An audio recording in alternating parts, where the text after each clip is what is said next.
Assalamualaikum warahmatullahi wabarakatuh.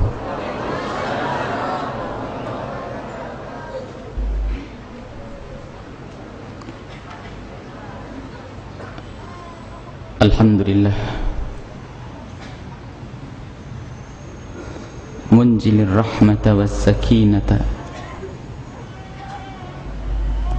fi qulubi ahibbaihi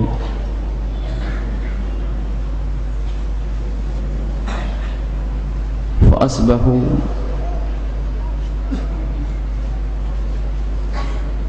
bi rahmatillahi subhanahu wa ta'ala minal mutahabina fillahi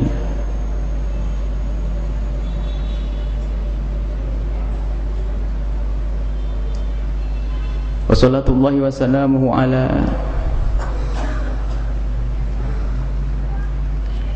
afdali man dalla ila haqiqati al-mahabbati wa haqiqati tathhiril qulubi habibina wa syafi'ina wa maulana sayyidina Muhammad al-habibil mahbub imami ahlil mahabbati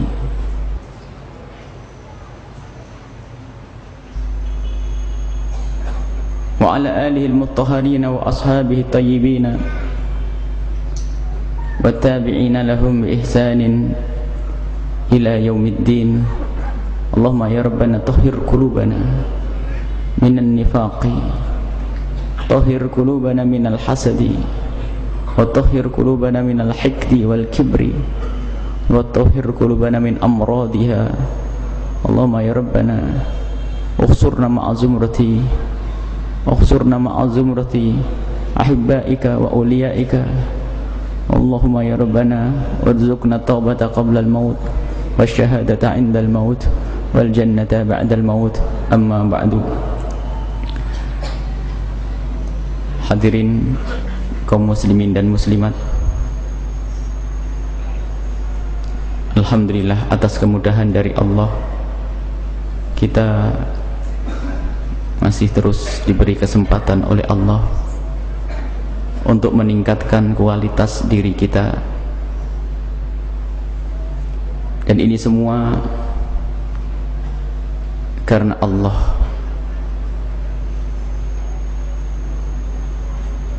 Kalau seseorang bisa mendekatkan diri kepada Allah, itu hakikatnya Allah yang mendekat kepada kita. Di saat seseorang dimudahkan beribadah lalu bisa mendekat kepada Allah, pada hakikatnya adalah karena Allah mendekat kepada kita. Jika kita tiba-tiba ada kerinduan kepada Allah dan kecintaan kepada Allah, ketahuilah itu telah didahului karena Allah cinta kepada kita. Kalau bukan karena Allah mencintai hamba tersebut, maka hamba itu pun sama sekali tidak bisa mencintai Allah subhanahu wa ta'ala. Maka semuanya kembali kepada Allah. Kehadiran kita ke tempat ini karena dipilih oleh Allah subhanahu wa ta'ala. Lebih dari itu yang akan kita bicarakan adalah sesuatu yang sangat mulia, yaitu bagaimana kita membersihkan hati kita, agar hati yang benar-benar, agar hati kita menjadi hati yang benar-benar kenal Allah subhanahu wa ta'ala, agar hati kita menjadi hati yang benar-benar selamat. Dan itu adalah pekerjaan yang amat berat. Karena berat, maka jika tidak serius di dalam mempelajarinya, maka tidak akan lulus dalam ujian penyakit hati.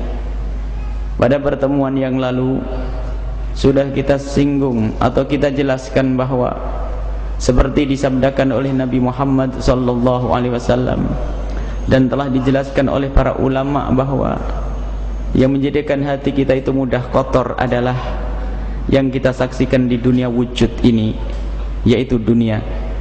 Itulah yang menjadikan kakak adik bermusuhan.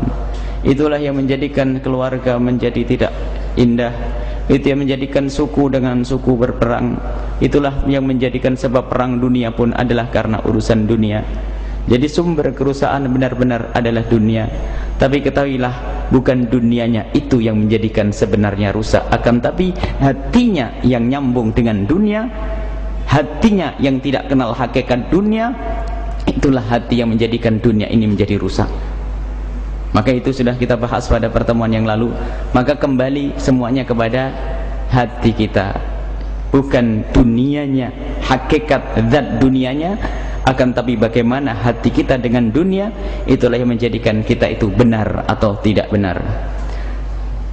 Memang nanti ada beberapa penyakit hati yang sangat banyak, seperti yang namanya dengki, sombong dan sebagainya, akan tapi terlintas. Beberapa waktu yang lalu, beberapa saat sebelum pengajian ini, masih ada lagi. Sebelum kita memasuki bab penyakit-penyakit hati, lalu bagaimana kita membersihkan, ada lagi selain dunia yang menjadikan orang itu tiba-tiba kemasukan penyakit hati tanpa disadari. Kami teringat dengan satu kisah, yaitu Sayyidina Ali karramallahu wajhah.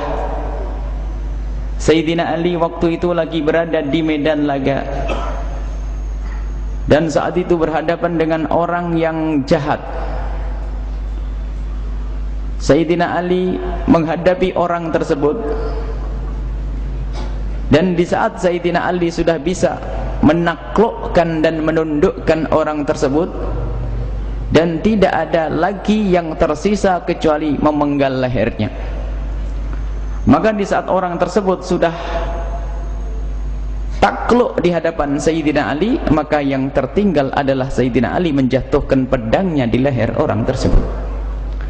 Akan tetapi di saat Sayyidina Ali masih mengangkat pedangnya untuk dijatuhkan di leher orang tersebut, tiba-tiba orang tersebut membuang ludah di mukanya Sayyidina Ali. Membuang ludah di muka Sayyidina Ali karramallahu wajhah. Maka seketika itu Sayyidina Ali melepas orang tersebut dan diserahkan kepada yang lainnya. Lalu orang-orang pada bingung, wahai Ali, kenapa engkau lepas orang yang sudah kau pegang dan tinggal kau bunuh dia? Kenapa justru kamu lepas? Dijawab oleh Sayyidina Ali karramallahu wajhah, tadi waktu aku menangkap dia, benar-benar aku ingin membunuh dia karena Allah. Akan tetapi di saat dia meludahi wajahku, aku marah, aku khawatir di saat aku membunuh itu hanya aku membela hawa nafsuku sendiri. Allah, luar biasa. Jadi inilah barangkali yang perlu kami hadirkan, itu adalah hawa nafsu dan hati yang kotor itu bisa saja disebabkan karena sesuatu yang ada di lingkungan kita, mulai daripada sanjungan seseorang ataupun kezaliman seseorang. Dan ini bisa menjadikan hati kita rusak. Sebelum kita berbicara tentang penyakit-penyakit hati, kita harus bagaimana, cobalah kita hayalkan diri kita sendiri. Bagaimana di saat Anda disanjung, atau bagaimana Anda menjadi orang besar lalu dicaci maki oleh seseorang. Apa yang ada di hati kita saat itu? Subhanallah. Ada orang mendengki Anda. Mungkin Anda seorang pedagang yang soleh, yang baik, tiba-tiba didengki oleh seseorang. Dan kalau sudah orang mendengki itu macam-macam, melihat Anda beli mobil, marah ngelihat ini menjadi menfitnah dan sebagainya. Kira-kira apa yang ada di hati Anda saat itu? Mungkin Anda adalah seorang ustadz yang diberi oleh Allah kemudahan, kemasyhuran, tiba-tiba ada ustadz lain mendengki. Bagaimana sikap hatimu saat itu? Jangan sampai Anda keluar dari mulut harimau masuk ke mulut buaya, seolah-olah dia lepas dari satu penyakit hati, ternyata dia masuk penyakit yang lainnya. Mungkin ada orang mendengki Anda, orang mendengki Anda lalu membenci Anda, perilakunya menyakitkan Anda, menyebar fitnah ke sana sini. Anda orang baik dan soleh, tanpa Anda sadari bisa saja Anda masuk ke penyakit yang lainnya. Lalu Anda berkata, kasihan ya Allah, itu menghasut saya, dia menghasut saya, Sehingga dengan begitu dia merasa bangga, tak taunya dia masuk bab ujub, seolah-olah dia juga bersih dari yang namanya penyakit hati. Dia masuk ke penyakit yang lainnya. Dan mungkin dia berkata, kesian dia ya, hatinya sakit terus. Kalau kita mah nggak sakit karena kita dihasut. Wah, merasa dia saat itu tanpa disadari hatinya merasa lebih bagus dari yang lainnya. Ini sungguh luar biasa. Jadi penyakit hati itu karena dari sanjungan orang lain atau cercaan orang lain, atau mungkin ada orang berbuat zalim kepada kita. Orang yang didolimi aslinya itu enak, mulia, ahli surga, bahagia, tapi bisa saja kedoliman itu menjadikan orang itu merendahkan yang lainnya, lalu menjadikan dia sombong dengan janji-janji pangkat dari Allah Subhanahu wa ta'ala. Kalau orang didolimi itu kan nanti ahli surga dan sebagainya. Akhirnya dia memandang orang yang berbuat dolim kepadanya adalah dengan merendahkan, sehingga diam-diam itu semua menjadi dendam di dalam hatinya. Karena apa? Dia tidak bisa melihat orang tersebut dengan mata kasih sayang seperti Rasulullah melihatnya. Akan tapi yang perlu kita hadirkan adalah di saat kita melihat orang lain yang membenci kita, mendolimi kita, mendengki kita, memusuhi kita, ini bagaimana? Dahsyat hawa nafsu itu. Dan itu nanti insya Allah melalui kajian kita akan kita ambil dari bagaimana para ulama membersihkan hati di saat ada orang membenci kita. Kalau kita lagi membenci, ini ada obatnya, dan itu mungkin yang akan kita bahas nanti. Bagaimana mengobati dengki di hati kita. Ini orang sering lupa mengobati dengki di hati kita, mengobati kesombongan di hati kita, mengobati riak di hati kita, tetapi tidak mencermati bagaimana munculnya penyakit hati. Ini loh yang lebih penting.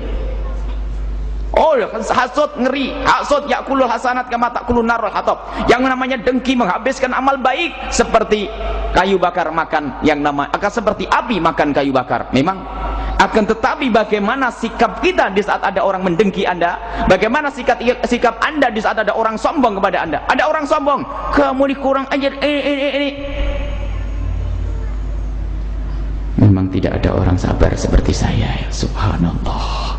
Saya sabar, masuk bab yang lain. Allah, rupanya kesombongan, ujub itu juga melalui daripada pintu-pintunya cacian orang lain, atau sanjungan pun bisa begitu. Jadi rupanya kita harus menyikapi di sekitar kita ini bagaimana hati kita, dan ini sungguh sangat penting dan sangat penting. Jangan sampai kita lengah, kita merasa aman dari penyakit sombong, tak taunya kita masuk bab riya. Kita lepas dari riya masuk bab ujub, kita lepas dari ujub masuk bab dengki. Ini dan itu biasanya sebabnya di lingkungan di sekitar kita. Sehingga kita harus mencermati bagaimana di saat orang marah dengan kita.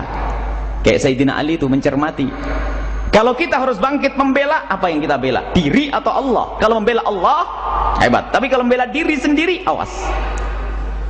Membela diri sendiri, saya harus bangkit biarpun alasannya Islam. Oh enggak, kalau agama Islam yang diganggu, ya kita harus marah. Tapi kalau urusan pribadi, kita dicaci, diolok, direndahkan, difitnah dan sebagainya, bahkan sebagian kekasih Allah, haruskah aku membela diri? Aku difitnah, aku diolok, aku dihinakan, haruskah aku membela diri?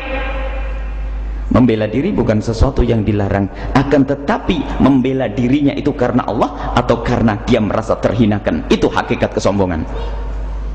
Saya membela diri, saya difitnah, harus saya jelaskan, ini permasalahan, ini harus dijelaskan, tabayun, kalau tidak kemana-mana, fitnah ini, saya harus menjelaskan. Benar, menjelaskan adalah satu kewajiban, kebenaran, akan tapi saya menjelaskan ini karena apa? Karena saya merasa terhinakan dengan fitnah ini. Rupanya sombong yang dibela, bukan kebenaran yang dibela. Jadi sungguh ini adalah hal yang luar biasa mengerikan. Mari kita semuanya koreksi. Jika ada orang marah-marah dengan Anda, bagaimana sikap Anda menata hati Anda? Ada orang mendengki Anda, ada orang mencaci Anda, ada orang menfitnah Anda, bagaimana? Dan ini adalah pekerjaan yang amat berat, maka kami mohon kepada semua yang hadir. Dan ini keyakinan kami, bukan saja keyakinan, dan ini memang terbukti. Kapan kami minta doa kepada para jamaah itu kok dimudahkan oleh Allah. Maka dari itu kami mohon dan mohon didoakan agar hati ini bersih. Jangan sampai kita yang ngomong pembersih hati, ternyata hati kita kotor. Semoga Allah menjaga hati kami. Di saat ada orang menyanjung kami, hati kami terjaga. Di saat ada orang menghasut kami, semoga hati kami terjaga. Di saat ada orang dolim kepada kami, hati kami terjaga. Ini yang paling penting. Doakan wahai para pendengar, para hadirin semuanya, khususnya di saat Anda menghadap kepada Allah, di saat Anda melakukan sholat, doakan hati ini. Kalau sanjungan sih biasanya ustadz tuh tempatnya disanjung, ceramahnya ini sanjung. Kalau saya rusak, rugi. Dan mungkin juga ada yang mendengki, tiba-tiba hati saya berubah, rugi. Mungkin ada yang aniaya, Masya Allah. Jadi barang inilah yang perlu kami hadirkan pada muqaddimah ini. Ini insya Allah ini akan ini yang amat penting, jadi permohonan doa.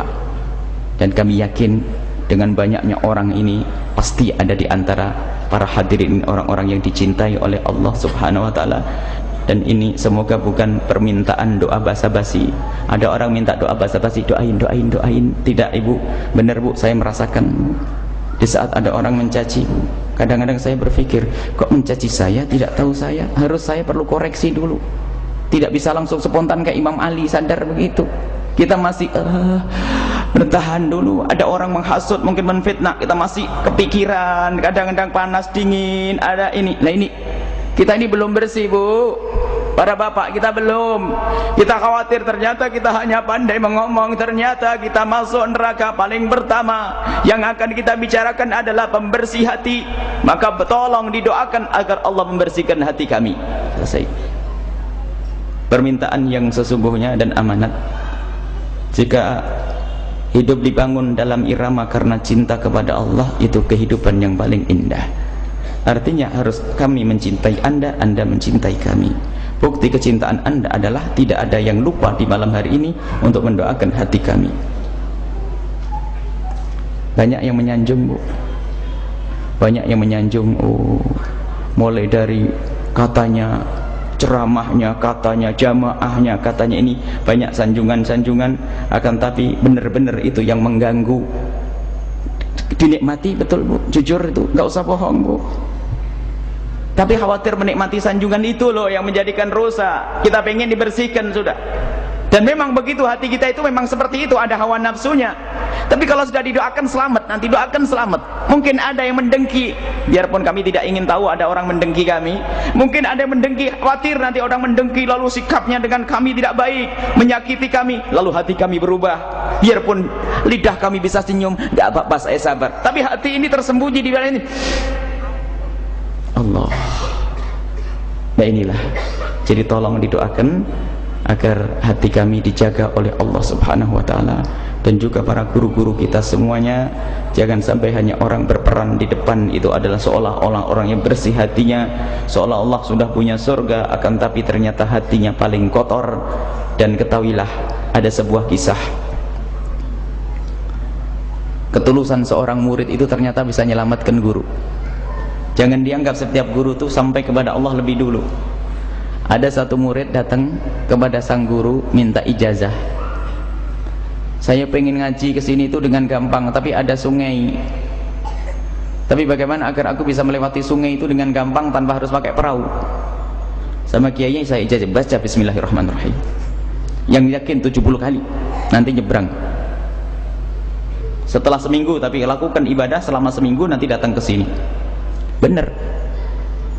Ini sebuah cerita tapi pelajaran intinya. Dia membaca Bismillahirrahmanirrahim sebanyak-banyaknya, akhirnya dia bisa berjalan di atas air. Hebat. Waktu datang ke tempatnya sang kiai, dia terpingsan. Akhirnya dia mendengar, kiai saya sudah bisa berjalan di atas air. Kiainya bingung. Tapi orang itu setiap melihat sang kiai selalu jatuh pingsan. Akhirnya setelah ditunggu sampai sadar, kenapa engkau seperti ini? Rupanya sang murid itu, Masya Allah, ia berkata, Kiai, aku melihat di hati Kiai banyak ulatnya. Rupanya Kiai itu adalah pembohongnya. Dia ngasih ijazah sok kama apa, tapi ternyata hatinya kotor. Ternyata di saat itu gara-gara muridnya hati itu sadar, bener aku selama ini bukan orang yang tulus, jadi guru tobat gara-gara muridnya. Nah ini loh, kita pengen semacam itu. Jadi belum tentu yang ini sudah bersih, bukan. Jadi pada saat ketulusan, bahkan kita ingat Habib Abdullah bin Muhammad Baharun, beliau mengatakan al-waridat qad ta'ti min sidqil murid. Al-waridat, waridat itu yang kita baca di dalam Ibn Atha'il As-Sakandari. Waridat itu ya pemberian dari Allah yang sifatnya maknawi, hati. Itu kadang diberikan oleh Allah kepada seorang guru gara-gara muridnya yang tulus. Gara-gara muridnya yang tulus. Makanya beliau tuh sangat perhatian dengan murid.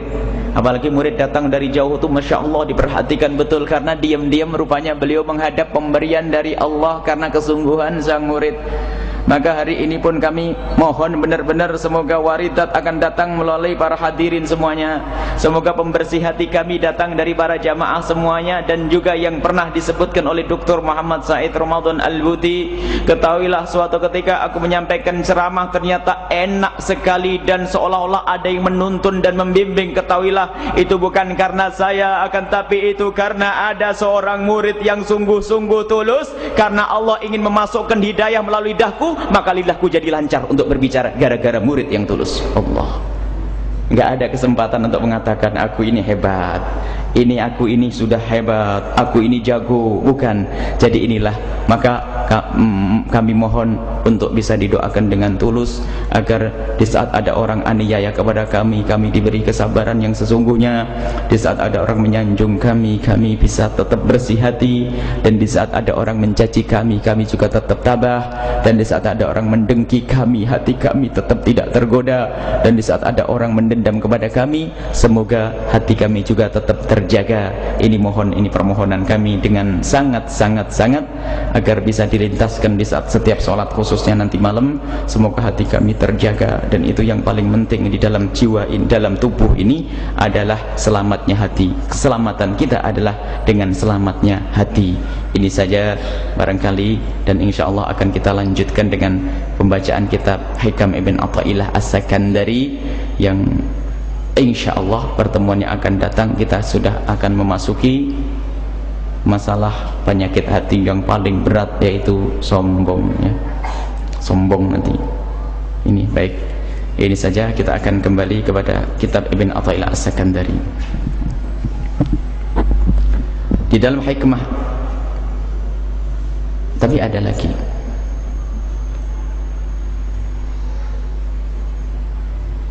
Apa yang kami sampaikan tadi begitu bahayanya.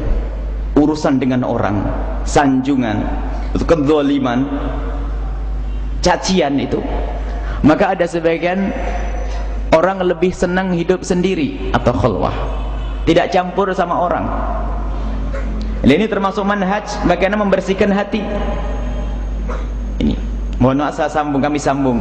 Jadi begitu pentingnya yang kami sampaikan tadi itu, karena begitu bahayanya. Kami itu dalam bahaya. Jadi kita ini dalam bahaya, yang diuji oleh Allah dengan banyak orang kenal, disanjung, punya apa, pokoknya itu adalah di dalam bahaya. Bahkan Allah Subhanahu wa taala, Nabi Muhammad pernah bersabda, innallaha yuhibbul abrara al-atqiya al-akhfiya. Allah mencintai orang-orang bertakwa yang tersembunyi, aman tuh. Wa idza ghabu lam yuftaqadu, kalau pergi enggak ada yang nyari. Wa idza hadaru lam yu'rafu, kalau datang enggak ada orang cium tangan, enggak ada yang menyanjungnya.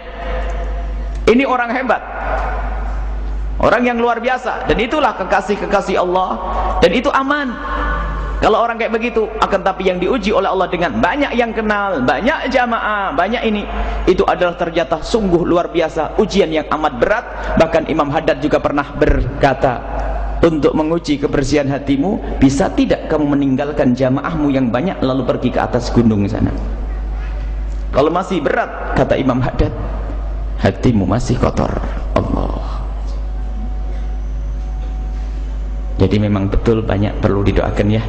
Orang-orang yang tersembunyi luar biasa, nggak ada yang menyanjung, nggak ada yang kumpul dengannya, nggak ada yang cium tangan, nggak ada yang ngirim hadiah. Akan tapi qulubuhum masabihul huda, hatinya itu adalah seperti lentera-lentera hidayah. Itu orang-orang yang dicintai oleh Allah Subhanahu wa ta'ala. Bahkan termasuk sab'atun yudhillumuhullahu yawma la dhilla illa dhilluh, 7 orang yang bakal mendapatkan perlindungan khusus dari Allah adalah rajulun dzakarallaha khalian, orang yang berzikir kepada Allah itu khalian. Itu bisa dimaknai punya kebaikan, nggak ada orang yang mengetahuinya. Tidak dengan kemasyhuran dengan ilmunya, bukan kemasyhuran dengan jamaahnya, bukan kemasyhuran dengan pesantrennya. Maksudnya dia punya ibadah khalian, nggak ada orang yang tahu. Di saat memohon kepada Allah, di saat sendiri, fafadat ainah, matanya bisa menitik. Menangisnya bukan di depan orang, tetapi menangisnya di saat sendiri. Ini termasuk tanda, dan tanda ini berat. Kalau menangis di depan orang bisa, Bu. Orang action menangis di depan orang masih bisa. Di depan jamaah khususnya ustadz bisa saja kita begini akan. Tapi pernahkah kita berdoa seperti doa di mimbar yang khusyuk itu? Pernahkah kita di kamar yang sempit itu berdoa, ya Allah, ya Allah, ya Allah, ya Allah? Jadi yang kami baca itu kami sendiri itu tadi kelihatannya banyak sekali yang kurang dan sangat banyak kurang. Maka mohon senantiasa didoakan, dan kami juga takut bab istidraj. Kemudahan yang diberikan oleh Allah ternyata bukan nikmat, itu banyak. Kemudahan yang diberikan kepada Anda bukan nikmat. Allah menggampangkan urusan rezeki, hati-hati. Allah menggampangkan urusan dakwah, hati-hati. Orang menggampangkan urusan jabatan, hati-hati. Itu bisa istidraj. Istidraj itu Allah tidak cinta tapi dikasih karena Allah pengen memasukkan ke neraka yang paling dalam.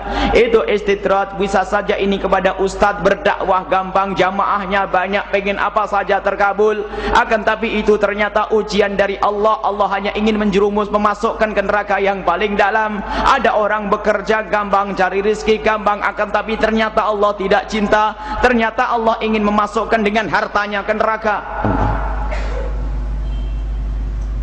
Tengok semuanya. Allah memberikan apa kepada Anda? Ustaz yang dengan pesantrennya, ustaz dengan jamaahnya yang berbicara, yang dengan kekayaannya. Jangan sampai itu menjadi istidrat. Maka laki-laki minta kepada Allah Subhanahu wa ta'ala. Dan sekarang kami hubungkan dengan ini, al-anwar matayil qulubi wal asrar, hikmah at-thalithah wal isruna. Hikmah yang ke-53 adalah al-anwaru matayil qulubi wal asrari. Al-anwar, cahaya-cahaya itu adalah kendaraannya hati-hati dan ilmu-ilmu batin untuk sampai kepada Allah. Maknanya apa wahai Imam Ibn Athaillah As-Sakandari? Al-anwar bukan sinar ini, bukan sinar matahari atau sinar lampu atau sinar rembulan. Al-anwar itu seperti yang disebutkan oleh Ibn Athaillah As-Sakandari dalam hikmah-hikmah yang sebelumnya. Anwar di sini adalah al-ata' ar-rabbani, pemberian dari Allah yang sifatnya maknawi, ruhi di dalam hati seseorang, yang menjadikan seseorang menjadi cinta kepada kebaikan, yang menjadikan seseorang rindu kepada kemuliaan, yang menjadikan seseorang benci kepada kemaksiatan. Dan ini pemberian dari Allah Subhanahu wa ta'ala. Maka kami hubungkan dengan apa yang kami bicarakan tadi, bahwa kita itu berusaha membersihkan hati. Ternyata hanya berusaha. Ternyata bagaimana agar kita sampai kepada pembersihan hati yang sesungguhnya, tidak lain kita minta kepada Allah. Ini Al-Anwar Ar-Rabbaniyah, ini Al-Anwar Al-Ata' Ar-Rabbani, pemberian dari Allah. Jadi kita sambil berusaha belajar ilmu membersihkan hati, jangan lupa selalu memohon kepada Allah. Ya Allah, kenapa hatiku begitu dengan tetanggaku? Ya Allah, kenapa begini? Ya Allah, mengadu kepada Allah agar Allah memberikan kepada kita al-waridat tadi, ilmu yang sifatnya maknawi. Maka itu kendaraan hati kita untuk bisa menjadi bersih, dan hati yang bersih akan mudah sampai kepada Allah Subhanahu wa ta'ala, mengadu kepada Allah. Makanya tadi kami minta, mohon diadukan kepada Allah. Ini susah membersihkan hati. Bisa saja orang bisa mempelajari ilmu pembersih hati dan faham, dan mungkin bisa bicara dengan fasih, jelas, bahkan mendengar pun bisa saja faham, tetapi pulang belum tentu bersih hatinya. Sebab orang kafir bisa saja mengerti tentang kitab Ihya Ulumuddin, Akan tapi hanya memahami teori pembersih hati, tetapi ternyata hatinya masih ada kekafiran, ada kemunafikan. Dan mungkin saja berbicara tentang begitu bahayanya penyakit hati, tapi tidak masuk di dalam hatinya. Karena apa? Hatinya belum punya kendaraan, yaitu apa? Pemberian dari Allah Subhanahu wa taala, atau Rabbani. Tapi kalau sudah diberi oleh Allah ini, bahkan tanpa ilmu ini pun hati sudah akan bersih. Tapi kita belajar ilmu membersihkan hati ini penting untuk mengundang pemberian dari Allah. Sebab apa? Walladzina jahadu fina lanahdiyannahum subulana. Kalau pengen dikasih oleh Allah, kita harus berusaha.